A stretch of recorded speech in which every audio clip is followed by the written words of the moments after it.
The rain began just as Clara Bennett crossed the last fence of her stepfather's land. It wasn't a gentle, forgiving rain. It came down in sheets, cold and punishing, as if the heavens themselves wanted to wash away what she'd done. The white satin hem of her wedding dress snagged on brambles heavy with mud. She didn't care. She only knew she couldn't stop. Not yet. Behind her, miles away in the church, the guests would be whispering by now. They'd be looking at the empty altar, at the groom's furious face, at her stepfather shouting orders like a general. Find her. That would be his command. And they would, eventually. But for now, she had a head start and a half-dead horse named Daisy carrying her away from everything she'd ever known. Her mother's small Bible was tucked into her bodice, pressing against her heart. The only thing she'd kept from the house that wasn't stolen by her stepfather's gambling debts. The man she was supposed to marry, Charles Whitby, was old enough to be her father, with hands that liked to linger too long and a temper that turned ugly when he drank. Her stepfather had traded her like a sack of grain to clear what he owed. She'd stood before the mirror that morning, her mother's lace veil trembling in her hands, and realized she couldn't do it. Not for comfort, not for survival. She'd rather die running than live as another man's property, so she did the only thing that felt right. She ran. Now, miles later, the road had turned to mud, and Daisy's steps faltered. Clara clung to the reins, whispering, "Just a little farther, girl. Please." But the horse stumbled and went down hard, breathing in short, wet bursts. Clara fell too, her hands scraping against the stones. Pain shot through her knee, but she crawled to Daisy, stroking the mare's nose until the trembling stopped. The silence that followed was unbearable. No church bells, no pursuit yet. Just wind in the grass and the thunder rolling away. Clara sat back on her heels, soaked through, shaking from cold and fear. The road stretched on into the dark horizon, but she had no idea where it led. She'd never left the county before. She had no map, no food, no plan, only the wild need to be free. Lightning flashed, illuminating a ridge in the distance. For a brief second, she thought she saw the outline of a house or maybe a barn. Her pulse leapt. Shelter, maybe food. Maybe someone kind enough to let her warm herself by a fire before the storm swallowed her whole. She gathered her skirts, limping toward the shadowed rise. Every step felt heavier than the last, her body crying out for rest. By the time she reached the ridge, the storm had quieted to a drizzle. A faint light flickered through a window below, a farmhouse tucked between the hills. She stumbled toward it, her heart pounding, whispering prayers with each step. Her hand reached the wooden door just as her legs gave way. She knocked once, weakly, and then everything went black. Moments later, though it could have been hours, a man's boots crunched on the gravel outside. He'd heard something, maybe the horse's cry, maybe her faint knock. A tall shadow loomed above her in the rain, lantern in hand. He was broad-shouldered, wearing a weathered hat, his face lined from work and grief. "Lord Almighty," he muttered, crouching beside her. The lantern light fell across her pale face, the mud-streaked gown, the torn veil, a runaway bride. He hesitated only a moment before lifting her into his arms, careful as if she were glass. Her head fell against his chest, and for the first time in years, the silence of his ranch wasn't empty. It was full of something new, fragile, and alive. Elias Carter carried her inside. The rooster hadn't even crowed yet when Elias Carter rose from bed. He'd been up before dawn every morning for years. It was easier that way. The house stayed quiet, the world still half asleep, and he didn't have to listen to the ache of memory pressing against the walls. He moved through the motions like always, stoke the fire, boil the coffee, check the stock. Routine was comfort. Routine was safe. But that morning, as he stepped outside with his coat half-buttoned, something stopped him. A shape by the barn door. At first, he thought it was one of the strays that sometimes came sniffing after the feed. But as he lifted his lantern, the light caught something white. Not fur, fabric. Torn lace. He froze. There, slumped against the barn, was a woman in a wedding dress. Elias's breath came short. For a moment he thought he was seeing a ghost. His late wife Mary had been buried in white, and in the uncertain half-light of dawn, this stranger's face, pale and still, brought that old grief flooding back like a wound reopening. He pushed the thought away. This wasn't a ghost. She was breathing, shallow but steady. "Hey there," he said softly, crouching down. His voice was deep but gentle, like a man coaxing a spooked mare. "You hear me, miss?" No answer. Her hands were cold, her dress soaked through. Her hair, dark, tangled, stuck to her face. She looked young, too young to be out here alone. Elias rubbed a hand over his jaw, weighing what to do. He didn't like company, didn't invite it. Folks in town called him the Silent Rancher, said he'd never been the same since Mary died. That suited him just fine. Talking didn't fix loneliness, and pity didn't put food on the table. But he couldn't leave her here, not in this cold. With a sigh, he lifted her, light as a bundle of straw, and carried her into the house. The door creaked open, the warmth of the hearth spilling over them. He laid her on the couch, fetched a blanket, and hesitated only a second before draping it over her. His sons, Ben and Luke, woke to the noise. Ben, 8 years old and wide-eyed, poked his head around the kitchen doorway. "Pa, who's that?" "Someone who needs a place to rest," Elias said. "Go fetch water. Warm, not cold." Luke, the younger one, clung to his father's leg. "Is she a ghost?" he whispered. Elias managed a tired smile. "No, son. Just a person, same as us." While the boys busied themselves, Elias built up the fire and examined the stranger more closely. She had a scrape on her temple and a deep gash on her knee, probably from falling. He cleaned the wound, his big, calloused hands surprisingly careful. He'd done the same for colts and cattle before, but never for someone like this. When she stirred, her eyes flickered open, blue as a summer sky. She blinked up at him, disoriented. Where am I?" "Red Creek Ranch," he said simply. "You passed out by my barn." She tried to sit up, wincing. I'm sorry, sir. I didn't mean to trespass. I was just—" She looked down at the muddy hem of her dress, shame coloring her cheeks. Elias poured a cup of water and handed it to her. "No need for apologies. Drink slow." For a long moment, neither spoke. The crackle of the fire filled the silence. Then she whispered, "Thank you." He nodded once, tipping his hat as if to end the conversation. "You can rest here till you're fit to travel." As he turned away, Ben tugged at his sleeve. "Pa," he whispered, "she looks like an angel." Elias glanced back at the fragile figure on the couch, firelight tracing the curve of her face, and something in his chest tightened. "Maybe she is," he said quietly. He didn't know then that the stranger he'd carried out of the storm would change everything. The silence, the sorrow, and the way his heart had forgotten how to hope. And that was how it began. When Clara awoke again, the light streaming through the small cabin window was pale and soft. The storm had passed, leaving behind a faint smell of wet earth and wood smoke. For a moment she didn't remember where she was, only that she was warm, wrapped in a thick quilt, the sound of crackling fire filling the air. Her eyes fluttered open to find a ceiling of rough-hewn beams above her and a stone hearth nearby. The scent of coffee drifted from somewhere close, mingling with something she hadn't smelled in months, safety. Then the door creaked open. Elias Carter stepped inside, carrying a basin of water. His shoulders filled the doorway, his hat pushed back, and his beard still glistened from the morning dew. He paused when he saw her awake. "Morning," he said quietly, setting the basin down. Clara tried to sit up, wincing when her leg protested. I'm sorry," she began. "I shouldn't have—" He lifted a hand, stopping her. "You don't owe me an explanation. You were half dead out there. I don't leave people to freeze."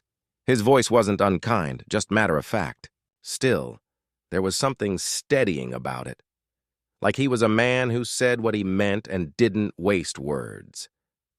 Clara looked down at herself. Someone had cleaned her wound and bandaged it neatly. Her ruined wedding dress had been replaced by a worn flannel shirt and a wool blanket. You helped me?" He nodded once. "Wasn't much. My boys fetched the quilt. You'll heal fine, long as you stay off that leg. Your boys?" As if summoned, two small faces appeared around the corner, one shy, one bold. The older one grinned. "She's awake!" "Ben," Elias said, a touch of warning in his tone. "Let her be." But the younger one, Luke, stared with wide eyes. "Pa, she's pretty," he said in a whisper that wasn't quiet at all. Clara couldn't help but laugh, a small, uncertain sound that felt strange in her own mouth. It had been so long since she'd laughed without fear of being scolded for it. "Well, thank you, young man," she said gently. The boys exchanged grins before their father ushered them toward the door. "Go feed the chickens," Elias said, his tone firm but soft. Once they were gone, he turned back to her. "You're welcome to stay a few days. Long enough to heal. There's plenty of work if you need to earn your keep." Clara's throat tightened. I don't want to be a burden." "You won't be," he replied simply, turning to pour her a cup of coffee. "Not unless you mean to." His quiet confidence unsettled her. People before him had always wanted something in return, obedience, favors, silence. But Elias Carter didn't look at her like that. His gaze was steady, unreadable, like a man who'd already seen loss and wasn't afraid of a little more. When he handed her the steaming mug, her hands trembled slightly as she took it. "You're kind," she said softly. He shook his head. "No, ma'am. Just doing what's right." That night, after the boys were asleep, Clara sat by the fire, staring into the flames. She wanted to tell him everything, the name she was running from, the marriage she'd escaped, the man who'd sell her soul if he could. But the words stuck in her throat. Instead, she said, "I'll leave soon." Elias looked up from mending a harness. "You leave when you're ready," he said, not looking at her. "But you don't need to rush back into a world that hurt you." His words settled over her like the quilt around her shoulders, unexpectedly gentle, unexpectedly true. For the first time in her life, Clara didn't feel like she had to apologize for existing. She didn't know who she was supposed to be anymore, but sitting there, listening to the soft creak of the rocking chair and the slow rhythm of Elias Carter's breathing, she thought maybe. She didn't have to know yet, maybe for now. It was enough just to rest. The first morning, Clara managed to walk without limping. The sun was already high over Red Creek Ranch. She stood on the porch, the wooden boards warm beneath her bare feet, breathing in the clean air that smelled of hay, dust, and pine. For the first time in years, she wasn't thinking about running. Elias had left early to mend a fence along the north pasture, his two boys trailing behind with buckets and more enthusiasm than skill. From where she stood, she could see them. 3 figures against the wide blue sky, their movements steady and sure. It was a picture of peace, the kind she'd never known existed. Inside the kitchen, the fire had gone out. Clara decided she'd make herself useful. She found a pan, some flour, and what looked like yesterday's bread dough sitting under a cloth. She remembered her mother baking before the world had gone cruel, soft rolls and laughter. Maybe she could do that again. Only by the time Elias returned, the kitchen smelled not of bread, but of burnt hope. Smoke billowed from the stove. The boys were laughing so hard they nearly fell over. "I told you it was smoking," Ben choked out, waving a rag. Clara stood by the oven, face flushed, hands on her hips. "It's not funny. It looked fine a minute ago." Elias leaned against the doorway, trying and failing to hide a smile. "You're supposed to put the bread in the oven, ma'am, not on top of it." Her eyes went wide. "On top? Oh, for heaven's sake!" She covered her face, groaning. Then she heard him chuckle, a deep, warm sound that startled her as much as it soothed her. He walked over, took the pan from her hands, and said, "Guess that's one lesson learned." "I'm a quick study," she said, lifting her chin. "I reckon you are." And just like that, the moment softened. The boys kept laughing, and Clara couldn't help but join them. After that, she threw herself into learning everything about ranch life. She milked the cow, badly at first until the creature kicked over a whole pail and she fell backward into the straw, laughing. She helped mend torn shirts, cooked stew, successfully this time, and even learned to ride one of Elias's calmer horses. though she clung to the reins as if the saddle might disappear beneath her. Elias watched quietly. He wasn't a man of many words, but sometimes she'd catch him looking at her with an expression she couldn't quite name. Half amusement, half something deeper. He seemed lighter these days, as though her clumsy presence had stirred something alive in him again. One evening, while the boys chased fireflies outside, Clara stood at the porch rail beside him. The sun was setting behind the hills, painting the sky with pink and gold. "You work too hard," he said after a moment. She smiled faintly. "I'm not used to sitting still." He nodded. "You don't have to prove anything here. Just be part of the day." His words sank deep into her. For so long, she'd survived by proving she was worth keeping, worth feeding, worth forgiving. But here, in this quiet stretch of land, no one asked her to be anything but present.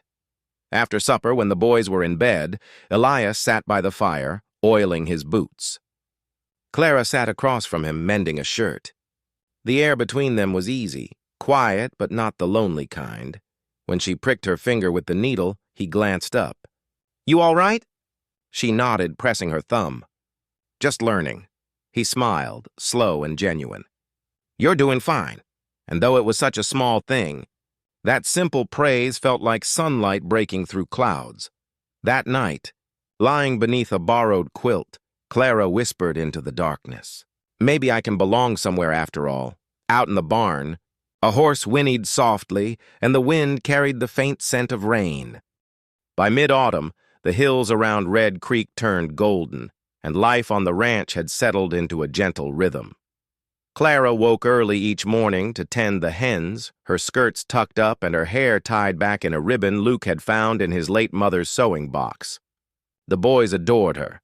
Ben followed her everywhere, eager to show her how to toss feed, while little Luke insisted she taste every berry he found, whether ripe or not. The ranch no longer felt like a stranger's place. It was alive with laughter. Again, the way it might have been before Elias Carter's world went quiet.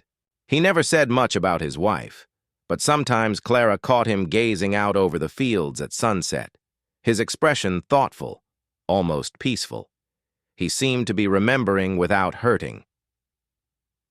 One crisp morning, Elias hitched the wagon. "We'll go into town," he told her. "Need supplies. The boys'll want a treat from the mercantile." Clara hesitated. She hadn't been among people in months, not since the night she'd fled her stepfather's home in her ruined wedding gown. But Elias's calm tone and the boys' excitement melted her fear. She smoothed her dress, one of Mary Carter's old ones she'd altered herself, and climbed into the wagon. The town of Red Creek was small but lively.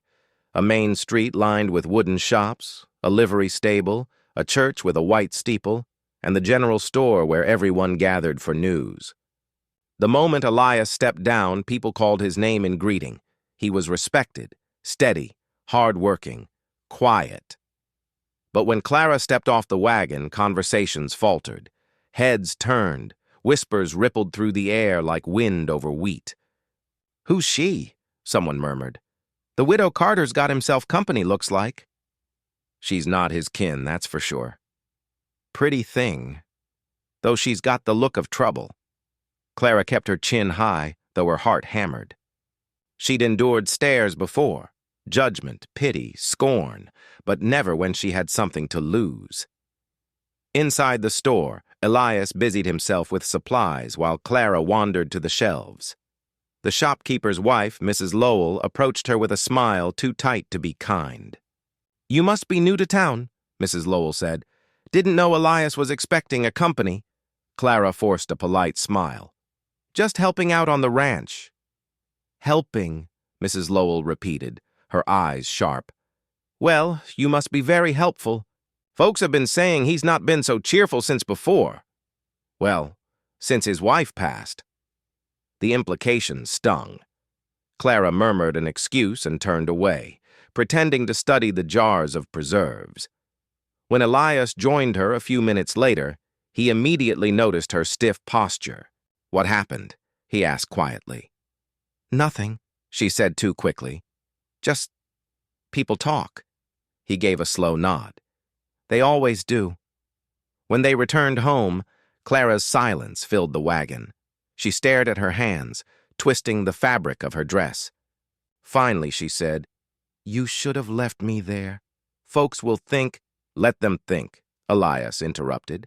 His tone was calm but firm. "You've done nothing wrong, but they'll talk about you, about your boys." He glanced at her then, the faintest trace of a smile touching his lips. "I don't raise my sons to mind gossip. I raise them to know what's right. You being here is right." Her throat tightened. No one had ever defended her like that, not even her own kin. When they reached the ranch, she helped unload the wagon, her movements slow and thoughtful. That night, while Elias read to the boys by lamplight, she sat quietly at the table, sewing by the flicker of the fire. The rumors, the whispers, they still lingered in her mind, but Elias's steady presence beside her made them lose their power.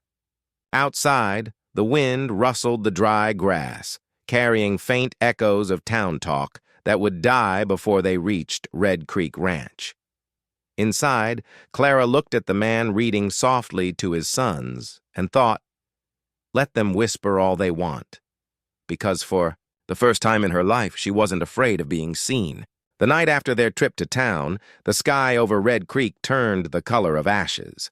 A storm rolled in again, low and slow, the kind that made the windows rattle and the lamps flicker. Inside the house, the air felt heavier than usual. Clara moved quietly about the kitchen, putting away the last of the dried goods they'd bought. She could still hear the whispers from town echoing in her mind. Mrs. Lowell's sly tone, the looks, the judgment. Elias had brushed it all off, but she couldn't. Not when she knew how fast gossip turned to ruin. She had seen what men were capable of when reputation was questioned. After the boys were asleep, Clara found Elias outside on the porch, sitting in the half-light with a cup of coffee and the rain drumming softly on the roof. His hat sat on the railing, his hair damp, and his eyes were distant, watching the lightning flash across the hills. "You should be inside," he said without looking at her. "I couldn't sleep." She hesitated, then stepped closer. "Elias, can we talk?" He glanced up, saw the worry in her face, and nodded toward the chair beside him. "Sit." The fire from the oil lamp inside flickered through the window, casting soft gold across her hands as she folded them in her lap. For a long time, neither of them spoke. The only sounds were the rain and the creak of the old boards beneath their boots. Then she said quietly, "I wasn't honest with you about why I was on that road." Elias's expression didn't change. He just nodded, waiting. Clara took a shaky breath. "My stepfather. He owed money, a lot of it, to a man named Whitby, Charles Whitby. He was older, cruel, rich enough to buy what he wanted." Her voice wavered. "Including me." She looked up at him then, expecting to find anger or judgment in his eyes. Instead, she saw something steady, something safe. "I was supposed to marry him," she went on. "He'd already paid my stepfather. I didn't even know until the night before the wedding. I thought maybe I could bear it. Maybe it was better than starving. But when I saw him waiting at the church, I couldn't. I ran. I didn't even know where I was going." Her voice broke, and she pressed her palms together to stop them from trembling. "That's who I am, Elias. A runaway bride. The kind of woman people whisper about." Elias took a long sip of his coffee, setting it down carefully on the railing before he spoke. "You did right to run," Clara blinked. "You're not angry?" He shook his head. "What's there to be angry about? You didn't hurt anyone. You saved yourself." Tears stung her eyes. "You don't understand. If they find me, if Whitby finds me, you could lose everything for helping me." "I've already lost enough," Elias said quietly. "I ain't about to lose my decency, too." Something inside her cracked open. The fear that had lived beneath her ribs since she'd fled began to loosen its hold. She stared at him, trying to find words. You don't even know me." He looked at her then, really looked, at her tired eyes, her shaking hands, the scars invisible but deep. "I know enough," he said softly. They sat in silence for a while after that, the storm raging around them. Clara's tears came then, quiet and uncontrollable, and Elias didn't try to stop her. He just reached for the old blanket draped over the porch rail and laid it across her shoulders. When she finally spoke again, her voice was barely a whisper. "Thank you." Elias nodded, his eyes on the dark horizon. "No thanks needed. The world's hard enough without us making it harder." As lightning flashed one last time across the valley, Clara realized she wasn't just safe for the night, she was understood. And that was rarer than any promise. That night, the storm outside might have ended, but the one inside her began to quiet too. Winter came early to Red Creek that year. Frost clung to the fences in the mornings, and the cattle's breath rose like smoke in the crisp air. Inside the Carter home, the hearth fire burned day and night, filling the rooms with a comforting warmth that Clara had come to depend on. By now, her limp was gone, her cheeks had color again, and she moved through the house as though she'd always belonged there. She cooked, mended, laughed, and sang to the boys when the nights grew long. To anyone looking in, she might have seemed Elias Carter's wife already, but neither of them had ever spoken of it aloud. Still, something between them had changed since that night on the porch. Elias had begun watching her differently, not with curiosity, but with a kind of quiet knowing. He'd always been a man of few words, but when he looked at her, she felt seen in ways she never had before, and Clara, for her part, had started to feel something she'd long thought impossible: safety, trust, maybe even love. One evening, after the boys were asleep, she found Elias by the fire, his hands busy oiling his old saddle. The light from the flames caught the edges of his face, the rough stubble, the faint scar at his temple, the gentleness in eyes that had seen too much loss. "You work too hard," she said softly. Leaning against the doorway, he looked up. "Hard work keeps the walls standing," Clara smiled faintly. "Walls stand just fine, Elias. It's the hearts inside them that wear out." He studied her for a long moment, then set the saddle aside. "You sound like Mary used to," he said quietly. Clara froze. It was the first time he'd spoken his late wife's name aloud. "I'm sorry," she murmured. "I didn't mean—" He shook his head. "Don't be sorry. I used to think I couldn't say her name again without falling apart. But the truth is, she'd hate what I became after she died. She'd want this house to have laughter again." His eyes softened. "You brought that back." Clara's breath caught. "Elias." He stood then, tall and solid, and came to stand beside her.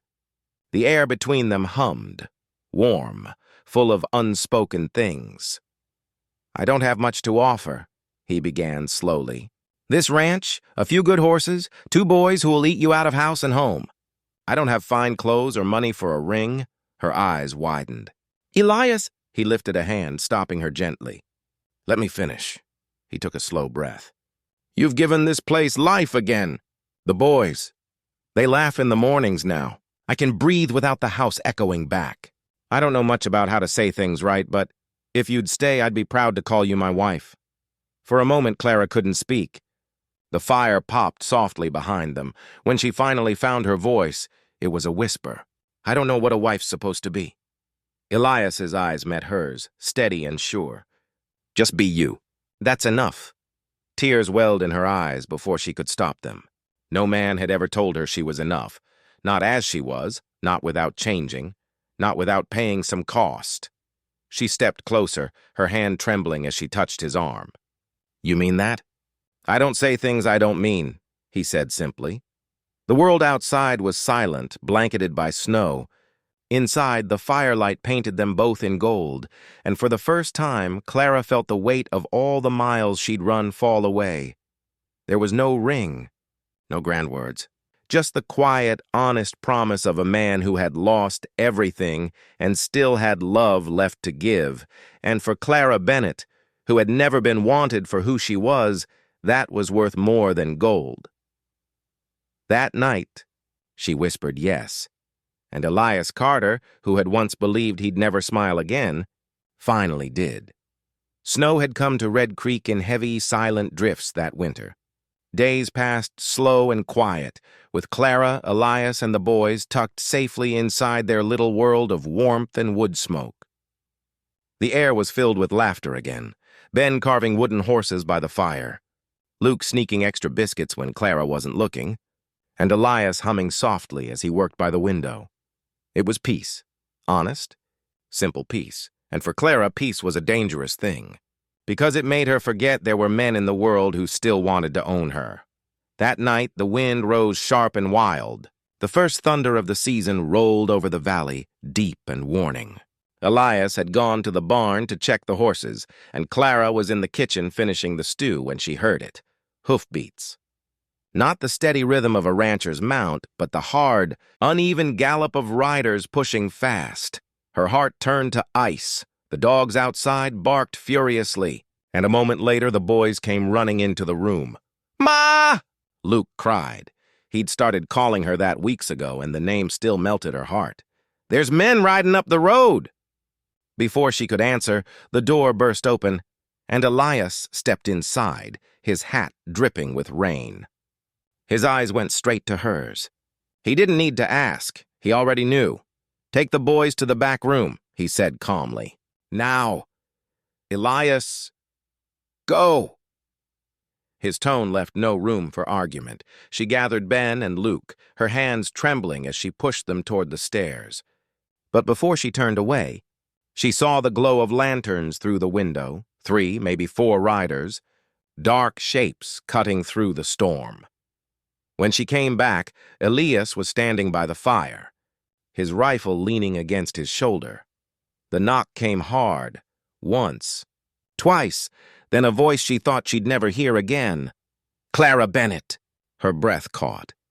The sound of her name from his mouth made her knees weaken. Charles Whitby. She hadn't seen him since the night she ran, but the memory of his hand gripping her chin, of the sour smell of whiskey on his breath, came flooding back. Elias opened the door slowly. Wind and rain whipped inside, revealing 3 men, Whitby, older and meaner than she remembered, and 2 hired guns behind him. "You've got something that belongs to me?" Whitby sneered. His gaze darted past Elias, landing on Clara. "There she is." Elias's voice was calm. "This woman's under my roof, under my name. She belongs to no one." Whitby spat on the ground. "You think a ring makes her yours? She was promised to me. Bought and paid for." Clara stepped forward before Elias could stop her. The fear in her veins turned to fire. "You can't buy people, Charles. Not anymore." "Not me." His face twisted. "You think this rancher's gonna keep you safe from me?" He reached for his holster. Elias moved faster. The rifle came up, steady and sure. "You can turn around now," he said evenly. "Or you can find out how deep this land will bury a man." For a heartbeat, no one breathed. Rain beat against the porch roof, lightning split the sky, and Clara saw Whitby's expression falter. Then, from the shadows, the sheriff's voice cut through the storm. "That'll do, Whitby." 3 mounted deputies appeared from behind the ridge, guns drawn. "We've been looking for you. Got reports you crossed county lines armed." Whitby's sneer collapsed into rage. "You'll regret this, Carter." "Not likely," Elias said quietly. By dawn, the men were gone, taken in by the sheriff, their lanterns fading down the trail. Clara stood on the porch, the cold air stinging her cheeks. Her whole body trembled, not from fear, but from the release of it. Elias came up behind her, wrapping his coat around her shoulders. "It's over," he murmured. She leaned into him, tears slipping free. "I thought I'd never stop running." "You don't have to," he said. "You're home now." And though the world outside was still dark and wild, in that moment Clara believed him. Morning came slow and gray after the storm. The rain had passed, but the air outside still smelled of iron and smoke. Elias stood by the porch rail, staring down the valley road where the sheriff's wagons had disappeared with Whitby and his men. For the first time in months, He wasn't sure if peace would follow. Inside, Clara moved quietly, trying to shake off the night's fear. The boys were still asleep upstairs, safe and unaware of how close danger had come. She poured Elias a cup of coffee and joined him on the porch, wrapping her shawl tight around her shoulders. "He'll come back," she said softly. Elias didn't answer right away. "Maybe," he admitted finally. "Men like him don't take kindly to being told no." Clara's voice trembled. "Then what do we do?"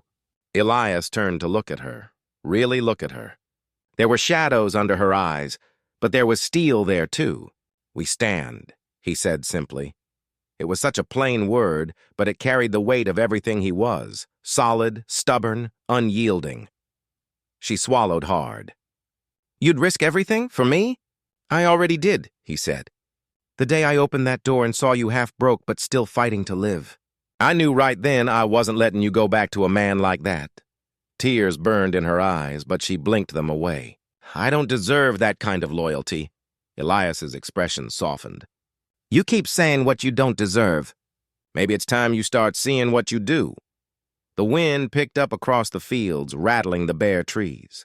Down in the lower pasture, a fence had fallen overnight. Elias noticed it, but didn't move. "Not yet. Whitby's got money," Clara whispered. "Men. The law bends easy for folks like him." Elias took her hand. "Money can't buy the truth. You told the sheriff what he did. He'll have to answer for that." Her fingers tightened around his. "You believe that?" "I believe in you," he said simply. The words settled between them like a vow. For the next few days, they went about life as normal, feeding the cattle, fixing the fences, keeping the boys busy with lessons and chores. But there was tension in the air, the quiet kind that makes a body listen too closely to the sound of every hoofbeat on the road. On the fourth day, a letter came from the sheriff's office. Elias read it by the light of the kitchen lamp, his jaw tightening as his eyes scanned the page. "What is it?" Clara asked. He looked up. "Whitby made bail. He's gone north." Clara's breath caught. "So he's free, for now." Elias folded the paper slowly. "But he won't be coming back here. Sheriff made that clear enough." Still, she could see the worry hiding behind his calm. "You don't believe that?" He met her eyes. "I believe a man like him's too proud to lose quiet. But if he comes back," his voice grew low, steady, "he won't find you the same woman he tried to own." Clara's pulse quickened. "And you?" Elias smiled faintly, a slow, tired curve of his lips. "He'll find me right here, same as ever, standing." That night when the boys were asleep, Clara stood by the fire, staring into the flames. She could still feel the echo of Whitby's voice in the storm, still see the glint of his eyes when he called her property. But now, something inside her had shifted. Elias hadn't promised her safety. He'd given her something stronger, a place to stand beside him. She walked over to him where he sat sharpening his knife and laid her hand on his shoulder. "I'm not running again," she said softly. He looked up, met her gaze, and nodded once. "Didn't think you would." Outside, the wind howled through the valley. But this time it sounded less like warning and more like the world exhaling, like the storm had passed, and the land itself was catching its breath. For the first time, Clara didn't feel like a guest in someone else's life. She felt like a woman who had claimed her own. And Elias Carter, the man who taught her that standing still could be braver than running, simply reached for her hand, and held on winter loosened its grip on Red Creek slowly. The snow began to melt in rivulets that whispered through the pasture grass, and the first green shoots pushed through the frost. The land, weary from months of cold, seemed to stretch and breathe again. So did Clara. Every morning she rose before dawn, lighting the stove, pouring coffee, and standing at the window to watch the sun climb over the hills. The ranch no longer felt like a place she was borrowing. It felt like home. The sound of the boys' laughter upstairs, the scent of baking bread, the steady rhythm of Elias's boots across the porch. It was all hers, woven into her days like threads of a life she never thought she'd have. But even as the earth thawed, a question lingered in her heart. What came next? Whitby was gone, at least for now. The sheriff had sent word that he'd fled west, his debts and reputation collapsing behind him. The danger had passed, but Clara knew that fear didn't vanish just because the man did. Fear left roots, deep ones.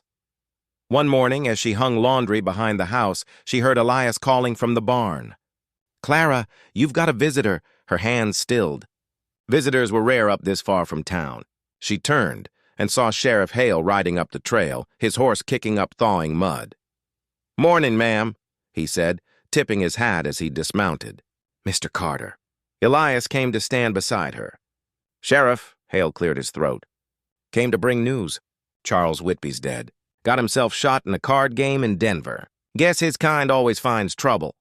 The words hit Clara harder than she expected. Not with grief. There was no grief left for him, but with finality. The chapter of her running, of hiding, had truly ended.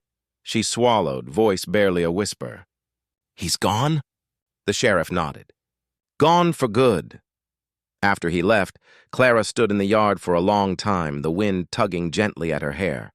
She felt something shift inside her, not sorrow, not relief, but release. When she turned, Elias was watching her quietly. "You all right?" She nodded. I finally am." He walked over, resting a calloused hand on her shoulder. "Then maybe it's time to stop looking back." She smiled faintly. "And start living?" He returned her smile. "Something like that." That evening, the boys begged to eat supper outside for the first time in months. Elias carried the table onto the porch, and they sat beneath a sky that burned pink and gold. Clara laughed as Luke spilled his milk, as Ben tried to whistle through his teeth. She felt the ache in her chest soften into joy. After the boys went to bed, Elias stayed beside her, the night warm and still. "You ever think about going back east?" he asked quietly. She shook her head. "There's nothing for me there." "Everything I need's right here." He nodded, satisfied, and after a pause said, "You know, come spring, I'll be planting the lower field again." "Could use your help with the garden." Clara smiled, resting her head on his shoulder. "You'll have more help than you know what to do with." He chuckled, low and rough. "I already do." They sat in silence then, the air filled with the hum of crickets and the faint rustle of new leaves. Clara thought of all the nights she'd spent afraid, all the roads she'd run, all the years she'd believed she wasn't enough. And now here she was, safe, loved, wanted, herself. When she finally spoke, her words were quiet but certain. "I think I know what a wife's supposed to be now." Elias turned to her, brow raised. "Yeah," she smiled. "Someone who stands beside the man she loves and keeps the fire warm." He reached for her hand, his thumb brushing over her wedding band, a plain silver ring he'd given her weeks earlier, simple but strong, just like the life they'd built. "Then you've got it right," he said softly.